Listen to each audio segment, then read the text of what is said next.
Aryadeva was miraculously born from the embryo of a lotus. After his spontaneous birth, he went to Nālanda monastery to receive ordination and eventually became its abbot. He taught 1,000 monks and countless panditas, yet he had not attained full realization. To achieve supreme enlightenment, Aryadeva resolved to seek the great master Nāgārjuna, whom he had long revered. Leaving Nālanda, he journeyed southward. Along the way, he met a fisherman, an emanation of Manjushri Bodhisattva, to whom he bowed, offered gifts, and inquired about Nāgārjuna's whereabouts. The fisherman told him that the master was nearby in a forest preparing the elixir of immortality. Following these instructions, Aryadeva found Nāgārjuna collecting medicinal herbs and prostrated to him, requesting teachings. Nāgārjuna gave him the empowerment of Guhya Samaja Vajra along with practice instructions and allowed Aryadeva to stay and practice by his side. The two often went alms begging in nearby villages. However, Nāgārjuna rarely received food, while Aryadeva always returned with lavish meals. "You're accepting offerings from promiscuous women," Nāgārjuna said. "Your food is impure. From now on, you may only eat what fits on the tip of a needle. No more feasts served on banana leaves." Aryadeva obeyed and limited himself to a few grains of rice that could be picked up with a needle. But the women of the city cleverly prepared barley cakes topped with sweet meat, which also could be pierced by a needle. Thus, Aryadeva still enjoyed delicious food without violating his guru's command.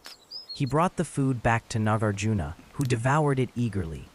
Upon learning how Aryadeva obtained it, Nāgārjuna told him to stay in the forest hut and not go out again. Aryadeva obeyed. This time, a forest spirit came to offer food.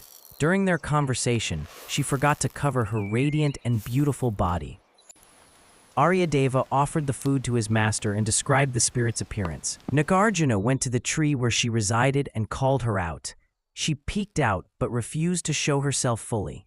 "Why did you reveal yourself to my disciple but not to me?" Nāgārjuna asked.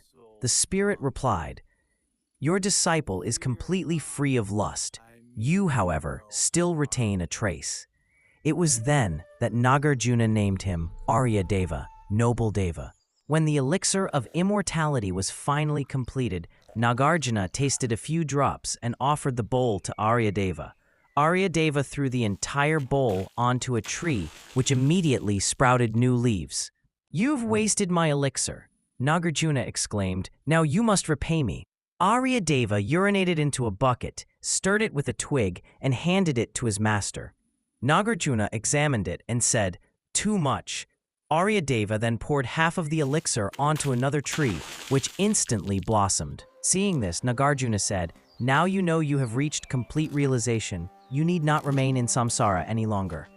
Hearing his master's words, Aryadeva joyfully levitated into the sky.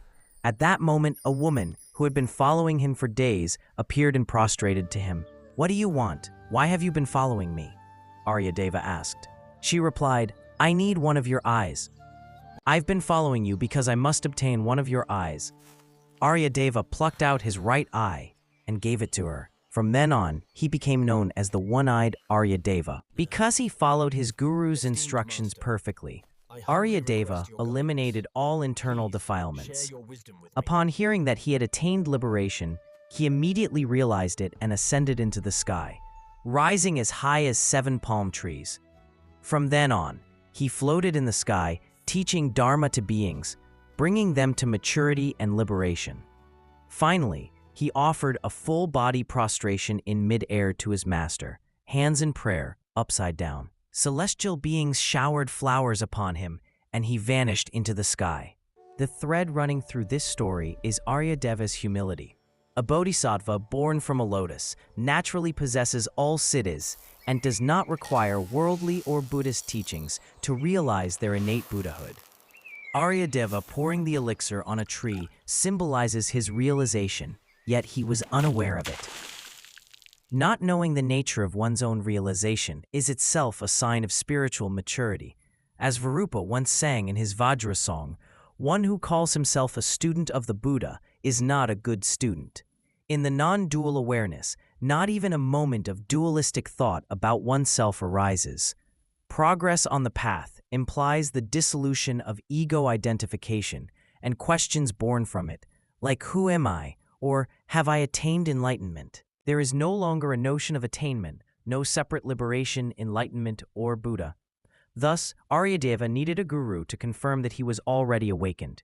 Recognizing that he abides in nirvāṇa as he is, that is enough. The ritual is like a sacred dream, guiding the initiate back to an untainted original purity, thus transcending samsara. Aryadeva's pure and innocent nature made him irresistibly attractive to women, not because he saw them as objects, especially not sexual ones, but because he could not conceive of them as external to himself. Nāgārjuna, who had not yet fully purified lust, needed 12 years to subdue the goddess of the elements. Aryadeva effortlessly attracted a tree spirit who served him voluntarily. The woman who asked for his eye may have sensed his spiritual power and wanted to exploit it.